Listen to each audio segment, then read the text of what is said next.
কোটার বিষয়টি আদালতে বিচারাধীন, এ ব্যাপারে নির্বাহী বিভাগের কিছুই করার নেই বলেছেন প্রধানমন্ত্রী। প্রশ্ন ফাঁসে জড়িত ও সুবিধাভোগীদের বিরুদ্ধে ব্যবস্থার ঘোষণা। গণপদযাত্রা করে রাষ্ট্রপতিকে স্মারকলিপি কোটা সংস্কারপন্থীদের 24 ঘন্টায় মামলা প্রত্যাহার না হলে কঠোর কর্মসূচির হুঁশিয়ারি। মামলা চলবে বললেন স্বরাষ্ট্রমন্ত্রী। পরবর্তী সিদ্ধান্ত না আসা পর্যন্ত সর্বজনীন পেনশন স্কিম নিয়ে বিশ্ববিদ্যালয় শিক্ষকদের কর্মবিরতি ও অবস্থান কর্মসূচি চলবে, জানিয়েছেন আন্দোলনরত শিক্ষকরা। কুড়িগ্রাম, সিরাজগঞ্জ, টাঙ্গাইল ও গাইবান্ধায় বন্যা পরিস্থিতির কিছুটা উন্নতি। এখনো পানিবন্দী লাখো মানুষ। পানি নামার সাথে সাথে বাড়ছে দুর্ভোগ। দেখছিলেন সংবাদ শিরোনাম, এবার বিস্তারিত সংবাদ।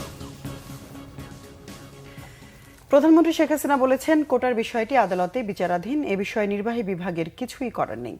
রবিবার বিকেলে গণভবনে সাম্প্রতিক চীন সফর নিয়ে আয়োজিত সংবাদ সম্মেলনে এক প্রশ্নের জবাবে তিনি একথা বলেন। তিস্তা প্রকল্পের কাজ ভারতের পাওয়া উচিত বলেও মনে করেন সরকার প্রধান। প্রধানমন্ত্রী বলেন, একবার এ ধরনের আন্দোলন হয়েছিল, সে সময় কোটা বাদ দিয়েছিল সরকার, কিন্তু দেখা গেল গত বিসিএস পরীক্ষায় পররাষ্ট্র ক্যাডারে 2 জন আর পুলিশে মাত্র 4 জন নারী সুযোগ পেয়েছেন। শেখ হাসিনা আরও বলেন, আদালতে যখন কোনো রায় হয় তখন কিছু করার থাকে না। কোর্টের বিষয় কোর্টেই সমাধান হতে হবে। কোটা বিরোধীরা আইন আদালত মানছে না, সংবিধান চিনছে না, এমনকি সরকার কিভাবে চলে তার কোনো ধারণা তাদের নেই। তবে আন্দোলনের নামে ধ্বংসাত্মক কিছু করলে, পুলিশের উপর আক্রমণ করলে আইন আপন গতিতে চলবে বলেও হুঁশিয়ারি দেন তিনি। প্রধানমন্ত্রী শেখ হাসিনা বলেছেন, দুর্নীতি করে হাতে নাতে ধরা পড়লে ব্যবস্থা নেওয়া চলবেই। দুর্নীতির ক্ষেত্রে আপন পর দেখে কাউকে ছাড় দেওয়া হবে না বলেও স্পষ্ট জানিয়ে দেন তিনি। প্রশ্ন ফাঁসে জড়িতদের বিরুদ্ধে ব্যবস্থা নেওয়ার পাশাপাশি ফাঁস হওয়া প্রশ্নের সুবিধাভোগীদের বিরুদ্ধে ব্যবস্থা নেওয়া হবে বলেও জানান বঙ্গবন্ধু কন্যা। আদালতে যখন চলে গেছে, তার যখন রায় হয়েছে, তো সেই রায়ের বিরুদ্ধে এখন এই মুহূর্তে আমার তো দাঁড়ানোর কোনো অধিকার নাই। এটা তো আমার সংবিধানও বলে না, আমার পার্লামেন্টও বলে না, কার্যপ্রণালী বিধিও বলে না, কিছুই না। যতক্ষণ পর্যন্ত আদালত থেকে সমাধান না আসবে ততক্ষণ আমাদের এখানে কোনো কিছু করার থাকে না। এটা বাস্তবতা, এই বাস্তবতা তাদের মানতে হবে। আর যদি না মানে কিছু করার নাই, আর রাজপথে আন্দোলন করে আন্দোলন করতেই থাকবে, তবে কোনো ধ্বংসাত্মক কাজ করতে পারবে না। তো প্রশ্নপত্র যারা ফাঁস করে আর যারা সেই প্রশ্নপত্র ক্রয় করে, দুজনই অপরাধী, এতে কোনো সন্দেহ নাই। এর আগে বৈদেশিক মুদ্রা আহরণ ও ব্যাপক কর্মসংস্থান সৃষ্টির মাধ্যমে রপ্তানি খাতে অবদানের জন্য জাতীয় রপ্তানি ট্রফি প্রদান করেন প্রধানমন্ত্রী শেখ হাসিনা। ওসমানী স্মৃতি মিলনায়তনে অনুষ্ঠানটি আয়োজন করা হয়। এ সময় প্রধানমন্ত্রী শেখ হাসিনা বলেন, দেশের মানুষের আর্থসামাজিক উন্নয়নে কাজ করছে সরকার। 2041 সালে উন্নত, সমৃদ্ধ, স্মার্ট বাংলাদেশ গড়ার লক্ষ্যে শিল্প মালিকদের সহযোগিতা প্রত্যাশা করেন প্রধানমন্ত্রী। 2021-22 অর্থ বছরের জন্য জাতীয় রপ্তানি ট্রফি পেল 77টি প্রতিষ্ঠান। এছাড়া সর্বাধিক বৈদেশিক মুদ্রা অর্জনকারী প্রতিষ্ঠান হিসেবে বঙ্গবন্ধু শেখ মুজিব রপ্তানি ট্রফি পেয়েছে একটি প্রতিষ্ঠান। জাতীয় রপ্তানি ট্রফি নীতিমালা 2013 অনুসরণে প্রাথমিক ও চূড়ান্ত বাছাই কমিটির মাধ্যমে মোট 32টি খাতের রপ্তানিকারকদের মধ্য থেকে 2021-22 অর্থ বছরের জন্য প্রতিটি খাতের জন্য কৃতি রপ্তানিকারক প্রতিষ্ঠানকে স্বর্ণ, রৌপ্য ও ব্রোঞ্জ ট্রফি দেওয়া হচ্ছে। এছাড়া সব খাতের মধ্যে হতে সর্বোচ্চ রপ্তানি আয় অর্জনকারী প্রতিষ্ঠানকে বঙ্গবন্ধু শেখ মুজিব রপ্তানি ট্রফি শিরোনামে একটি বিশেষ ট্রফি সহ মোট 29টি স্বর্ণ, 27টি রৌপ্য এবং 21টি ব্রোঞ্জ ট্রফি দেয়া হয়।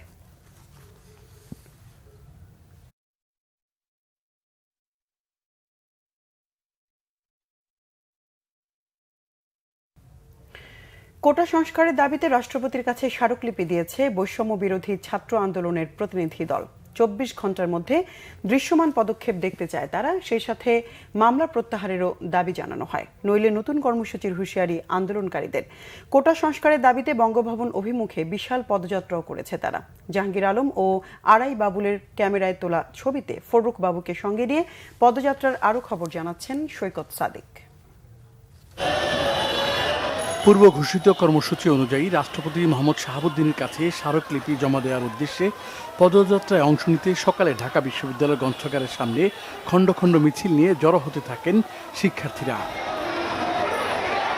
এরপর বেলা 12টার দিকে কোটা সংস্কারের দাবিতে বৈষম্য বিরোধী ছাত্র আন্দোলনের ব্যানারে বঙ্গভবনের উদ্দেশ্যে পদযাত্রা শুরু করে বিক্ষুব্ধ শিক্ষার্থীরা। এতে ঢাকা বিশ্ববিদ্যালয়ের বিভিন্ন হল, ঢাকা কলেজ, ইডেন, জগন্নাথ সহ বিভিন্ন শিক্ষা প্রতিষ্ঠানের শিক্ষার্থীরা যোগ দেয়। ঢাকা বিশ্ববিদ্যালয় থেকে শুরু করে টিএসসি, চারুকলা, শাহবাগ মোড় হয়ে পদযাত্রা এগোতে থাকে মৎস্য ভবনের দিকে। শাহবাগে আইনশৃঙ্খলা বাহিনীর সদস্য মোতায়েন থাকলেও বিনা বাধায় তা অতিক্রম করে তারা। মৎস্য ভবনের সামনে মোতায়েন করা হয় আইনশৃঙ্খলা বাহিনীর বিপুল সংখ্যক সদস্য।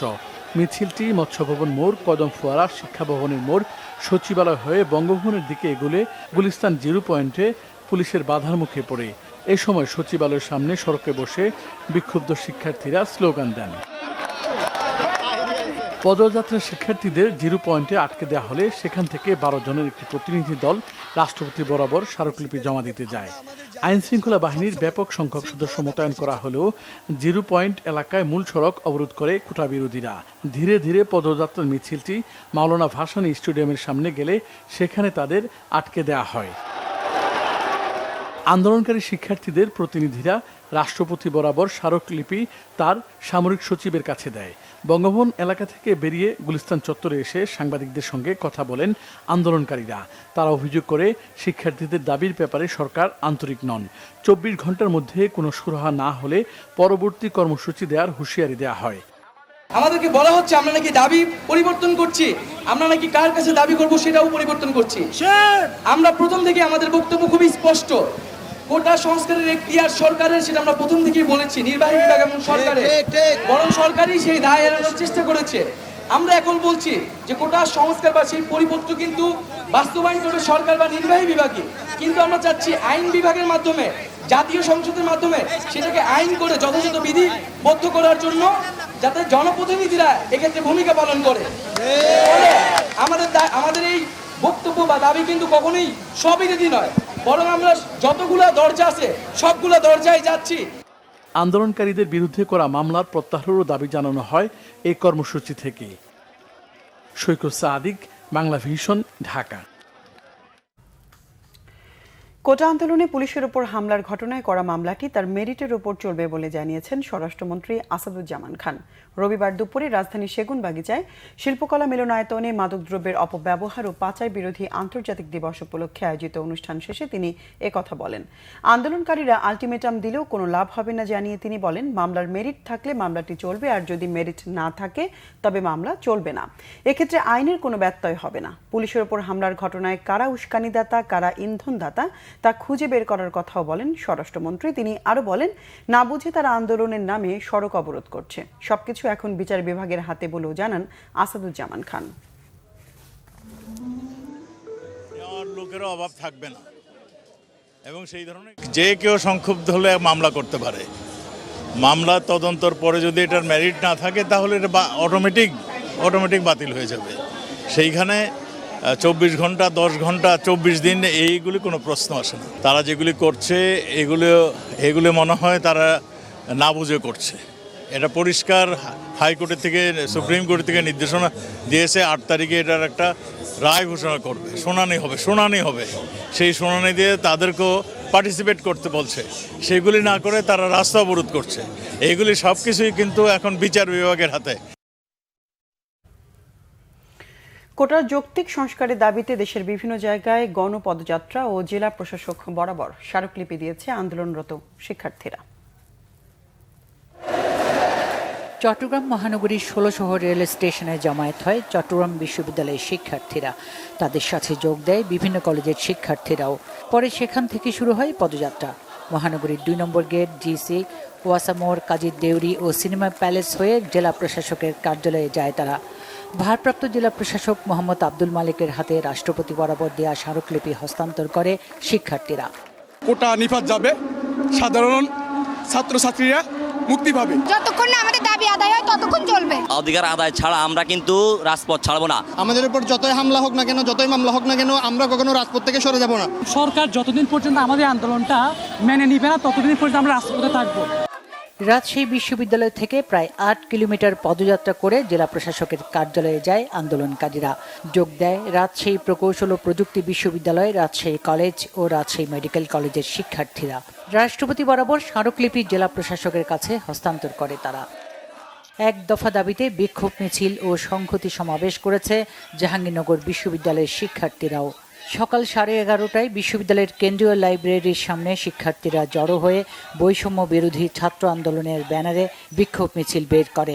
পরে বিশ্ববিদ্যালয়ের প্রধান ফটক ডেইরি গেটে সংক্ষিপ্ত সমাবেশ করে। 24 ঘন্টার মধ্যে জরুরি বৈঠক ডেকে কোটা সংস্কার এবং ঢাকায় আন্দোলনকারীদের বিরুদ্ধে করা মামলা প্রত্যাহারের দাবি জানিয়েছে বরিশালের শিক্ষার্থীরাও। নয়তো অনির্দিষ্টকালের জন্য মহাসড়ক অবরোধের হুমকি দেয় তারা। আন্দোলনকারীরা বেলা 11:30টা থেকে গণপদযাত্রা শুরু করে। এক পর্যায়ে সড়ক অবরোধ করে বিক্ষোভ করে তারা। পরে জেলা প্রশাসক শহীদুল ইসলামের মাধ্যমে রাষ্ট্রপতি বরাবর স্মারকলিপি দেয়। কোটা সমস্যার যৌক্তিক সমাধানের দাবিতে ময়মনসিংহে গণপদযাত্রা করেছে বৈষম্য বিরোধী ছাত্র আন্দোলন।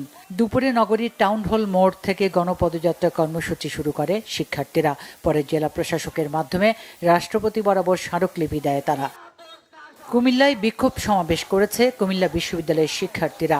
নগরীর পুলিশ লাইন্সে শিক্ষার্থীরা একত্রিত হয়ে পদযাত্রা করে কুমিল্লা জেলা প্রশাসকের কার্যালয় অভিমুখে যায়।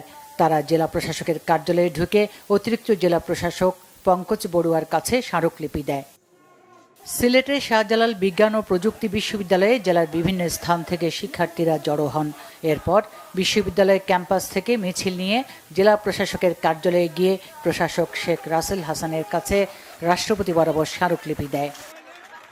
কোটা পদ্ধতির সংস্কারের দাবিতে রংপুরে পদযাত্রা, স্মারকলিপি পাঠ ও রাষ্ট্রপতি বরাবর স্মারকলিপি প্রদান কর্মসূচি পালন করেছে শিক্ষার্থীরা। দুপুরে পদযাত্রাটি বের হয়ে নগরীর মডার্ন মোড়ের বটতলায় গিয়ে শেষ হয়। পরে স্থানীয় টাউন হল থেকে শিক্ষার্থীরা পদযাত্রা নিয়ে জেলা প্রশাসকের মাধ্যমে রাষ্ট্রপতি বরাবর স্মারকলিপি দেয়। বগুড়ায় শহরের 7 মাথায় মানববন্ধন করে শিক্ষার্থীরা। পরে একটি মিছিল শহরের বিভিন্ন রাস্তা ঘুরে জেলা প্রশাসকের কার্যালয়ে গিয়ে রাষ্ট্রপতি বরাবর স্মারকলিপি দেয়।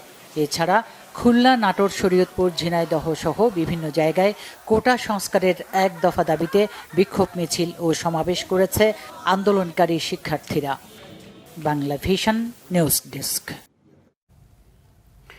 পরবর্তী সিদ্ধান্ত না আসা পর্যন্ত সর্বজনীন পেনশন স্কিম নিয়ে ঢাকা বিশ্ববিদ্যালয় শিক্ষক সমিতির কর্মবিরতি ও অবস্থান কর্মসূচি চলবে, জানিয়েছেন আন্দোলনরত শিক্ষকরা। দুপুর 12টার পর ঢাকা বিশ্ববিদ্যালয় শিক্ষক সমিতির কর্মবিরতি ও অবস্থান কর্মসূচি শুরু হয়। এ সময় সমিতির সভাপতি নিজামুল হক ভূঁইয়া জানান, শিক্ষকরা সর্বজনীন পেনশন স্কিমে থাকতে চায় না, তবে আন্দোলন নিয়ে শিক্ষক ফেডারেশন যে সিদ্ধান্ত নেবে সেটি চূড়ান্ত বলে জানান তিনি। এদিকে শিক্ষক সমিতির সাধারণ সম্পাদক অধ্যাপক জিনাত হুদা বলেন, আওয়ামী লীগের সাধারণ সম্পাদক বলেছেন একটা ভুল বোঝাবুঝি হয়েছে। অর্থ মন্ত্রণালয় এমন ভুল কিভাবে করলো তা নিয়ে প্রশ্ন তোলেন তিনি। জিনাত হুদা বলেন, আন্দোলন করছে সাধারণ শিক্ষকরা, তারাই সিদ্ধান্ত নেবেন আন্দোলন চলবে কিনা।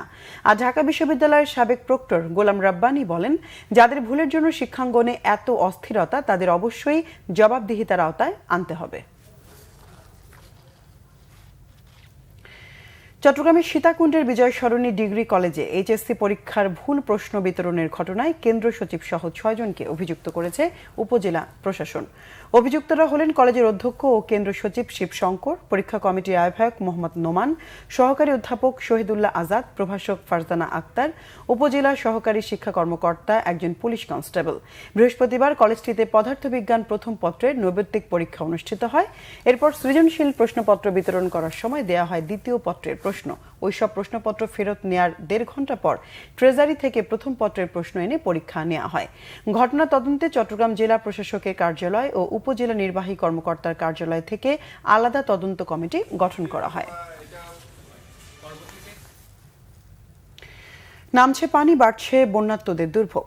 কুড়িগ্রাম, সিরাজগঞ্জ, টাঙ্গাইল ও গাইবান্ধার বন্যা পরিস্থিতির কিছুটা উন্নতি হয়েছে। এখনও পানিবন্দী লাখো মানুষ।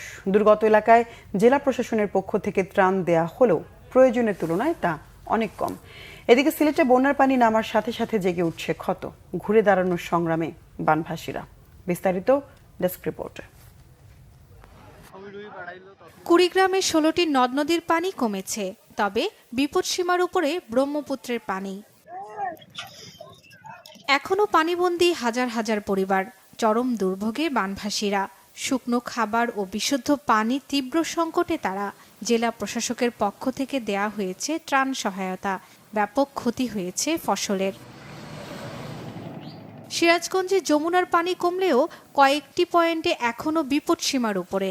পরিস্থিতি কিছুটা উন্নতির দিকে। 5 উপজেলার 34টি ইউনিয়নের লক্ষাধিক মানুষ এখনো পানিবন্দী।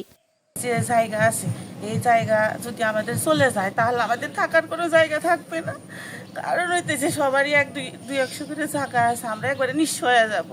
আজ 9টা 10টা দিন হলো একজনের ঘরে একদিন শুইতেছি, ছেলে মেয়ে জামাই কোনখানে আছে সেটা কোনো ভেদাভেদ নাই। এমন ভাঙ্গুরি লাগছিল, ঘর দুয়ার টাইলা কিছু সরান যায় না, মানে 15টা ঘর দুয়ার, আমাদের তাঁত খেতের বাড়ি সব জিনিসপাতি গুছিয়ে 5টা 6টা ঘর নদীর বেঁচে চলে গেছে। টাঙ্গাইলে যমুনা, ঝিনাই, ধলেশ্বরী নদীর পানি এখনো কমেনি। দুর্ভোগ কাটছে না বানভাসীদের। বন্যার কারণে জেলার প্রাথমিক ও মাধ্যমিক স্কুলের 72টি শিক্ষা প্রতিষ্ঠান বন্ধ। ইতিমধ্যে 800 মেট্রিক টন চাল, 15 লক্ষ টাকা ক্যাশ এবং শুকনো খাবার, পানি বিশুদ্ধকরণ ট্যাবলেট এগুলো বরাদ্দ পেয়েছি। এই বরাদ্দগুলো থেকে প্রয়োজন মোতাবেক প্রত্যেকটা উপজেলায়, বন্যা উপদ্রুত এলাকায় আমরা উপবরাদ্দ দিয়ে দিয়েছি এবং এই ত্রাণ বিতরণ কার্যক্রম ইতিমধ্যে শুরু হয়েছে। কমেছে গাইবান্ধার সব নদ নদীর পানিও। স্বাভাবিক হতে শুরু করেছে সদর, সুন্দরগঞ্জ, ফুলছড়ি ও সাঘাটা সহ 4 উপজেলার সার্বিক বন্যা পরিস্থিতির। এদিকে সিলেটে বন্যা পরিস্থিতির উন্নতির সাথে সাথে জেগে উঠেছে ক্ষত। আশ্রয় কেন্দ্র থেকে বাড়িঘরে ফিরতে শুরু করেছেন বন্যার্তরা। 3 দফা বন্যায় সর্বস্ব হারিয়ে দিশেহারা হতভাগ্যরা। শর্মিলা কেয়া, বাংলা ভিশন, নিউজ ডেস্ক। মাদকদ্রব্যের অপব্যবহার ও অবৈধ পাচার বিরোধী আন্তর্জাতিক দিবস পালন হয়েছে দেশের বিভিন্ন জায়গায়। সকাল 9টার দিকে নাটোর কালেক্টরেট ভবনের সামনে মাদকদ্রব্যের অপব্যবহার ও অবৈধ পাচার বিরোধী আন্তর্জাতিক দিবস উপলক্ষে শোভাযাত্রা করেছে জেলা প্রশাসন ও মাদকদ্রব্য নিয়ন্ত্রণ অধিদপ্তর। শোভাযাত্রাটি কালেক্টরেট ভবন চত্বর প্রদক্ষিণ করে জেলা প্রশাসকের সম্মেলন কক্ষে গিয়ে শেষ হয়। পরে সেখানে হয় আলোচনা সভা। একই ইস্যুতে ব্রাহ্মণবাড়িয়া জেলা প্রশাসনের সম্মেলন কক্ষে আলোচনা সভা হয়েছে। এ সময় মাদকের বিরুদ্ধে জিরো টলারেন্স ঘোষণা দেন বক্তারা। হবিগঞ্জে মাদকদ্রব্যের অপব্যবহার ও অবৈধ পাচার বিরোধী আন্তর্জাতিক দিবস উপলক্ষে রচনার প্রতিযোগিতার আয়োজন করা হয়েছে। এতে প্রধান অতিথি ছিলেন জেলা প্রশাসক জিলুফা সুলতানা। এছাড়া খাগড়াছড়ি ও ঝিনাইদহে পালিত হয়েছে মাদকদ্রব্যের অপব্যবহার ও অবৈধ পাচার বিরোধী আন্তর্জাতিক দিবস।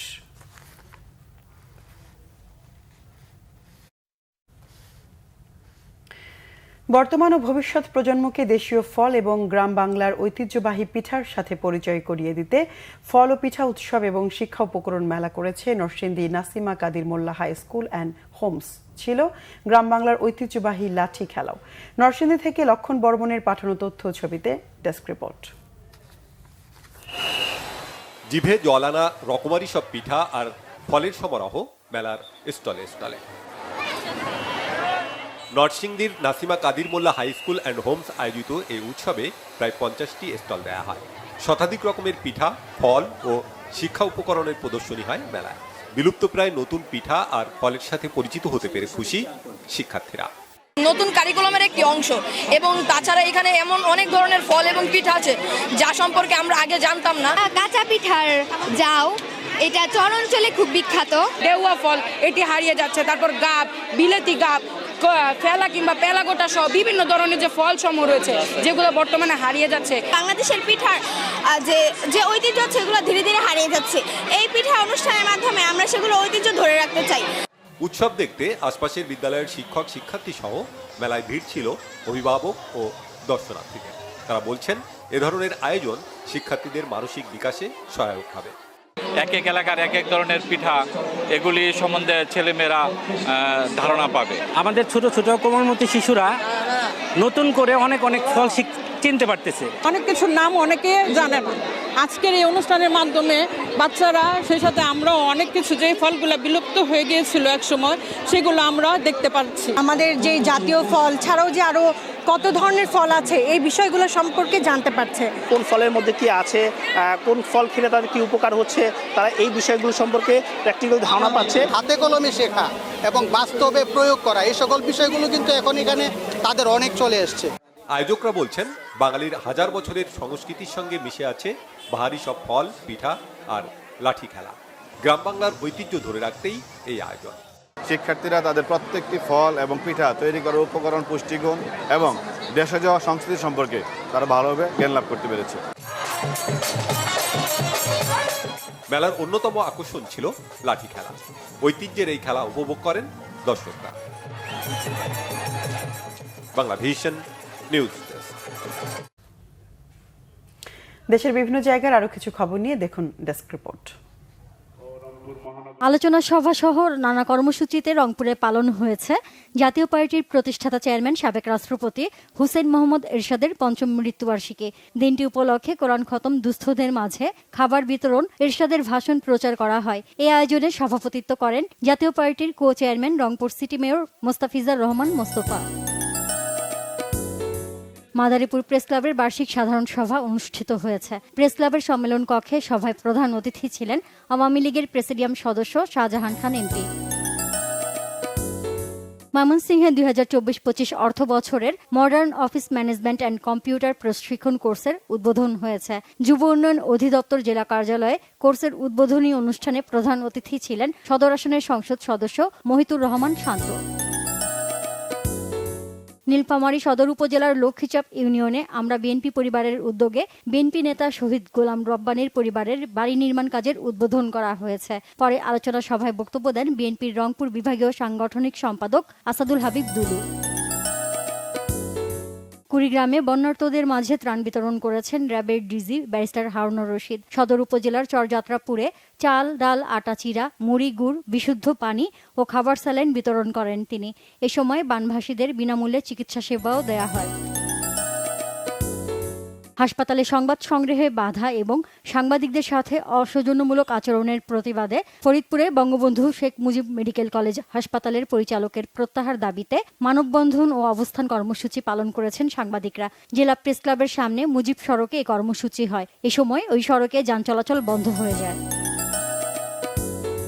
ঝালকাঠিতে জেলা আইন শৃঙ্খলা বিষয়ক সভা অনুষ্ঠিত হয়েছে। জেলা প্রশাসক ফারাগুল নিঝুমের সভাপতিত্বে জেলা প্রশাসকের সম্মেলন কক্ষে এ সভা হয়। এ সময় জেলায় মাদকদ্রব্য বিক্রয় ও সেবন, সন্ত্রাস, জঙ্গিবাদ, বাল্যবিবাহ, যৌতুক, ইফটিজিং ও আইন শৃঙ্খলা নিয়ন্ত্রণ সহ বিভিন্ন বিষয় নিয়ে আলোচনা হয়। ইন্টার্ন চিকিৎসক অপরাজিতা রায় আখির আত্মহত্যায় প্ররোচিত করার প্রতিবাদে মানববন্ধন, বিক্ষোভ সমাবেশ ও সড়ক অবরোধ করেছে সাতক্ষীরা মেডিকেল কলেজের শিক্ষার্থীরা। ক্লাস ও পরীক্ষা বর্জন করে মেডিকেল কলেজের সামনে সাতক্ষীরা কালীগঞ্জ সড়কে ঘণ্টাব্যাপী এ কর্মসূচি পালন করে তারা। এ সময় আখির শৈশব মেডিকেল কলেজের গাইনি বিভাগের অধ্যাপক ডাক্তার শঙ্কর প্রসাদ বিশ্বাসকে তার কক্ষে অবরুদ্ধ করা হয়। বাংলাদেশ কৃষি বিশ্ববিদ্যালয়ের প্রাণী প্রজনন ও কৌলি বিজ্ঞান বিভাগের উদ্যোগে ভবিষ্যৎ কর্মপরিকল্পনা প্রণয়ন সভা হয়েছে চট্টগ্রাম ব্র্যাঙ্ক লার্নিং সেন্টারে। এতে প্রধান অতিথি ছিলেন কৃষি বিশ্ববিদ্যালয়ের প্রাণী প্রজনন বিভাগের প্রবীণ শিক্ষক অধ্যাপক ডক্টর মোহাম্মদ ফজলুল হক ভুইয়া। সাভারে চাইল্ড অ্যান্ড ওল্ড এজ কেয়ারের রোগীদের স্বাস্থ্যসেবা দিয়েছে বাংলাদেশ ক্যান্সার সোসাইটি। এ সময় প্রতিষ্ঠানের বর্তমান প্রশাসক ও উপজেলা সমাজসেবা কর্মকর্তা শিবলি জামান প্রতিষ্ঠানটিতে ডাক্তার সংকট সহ নানা সীমাবদ্ধতার বিষয় তুলে ধরেন।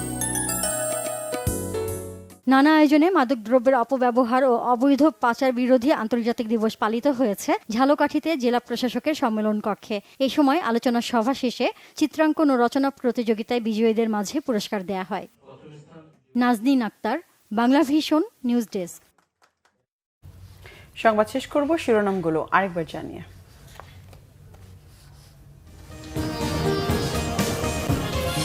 কোটার বিষয়টি আদালতে বিচারাধীন, এ ব্যাপারে নির্বাহী বিভাগের কিছুই করার নেই বলেছেন প্রধানমন্ত্রী।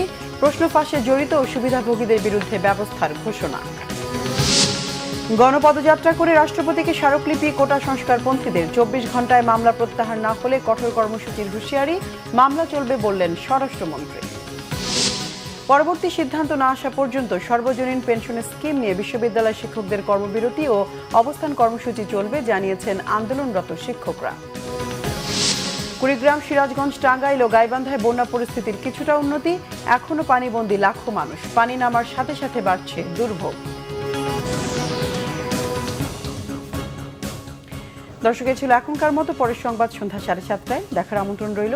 এছাড়া বাংলাভিশন সংবাদ ও সংবাদ সংশ্লিষ্ট অনুষ্ঠান দেখতে ভিজিট করুন www.bvnews24.com ও facebook.com/banglavishnnews এবং সাবস্ক্রাইব করুন youtube.com/banglavishnnews।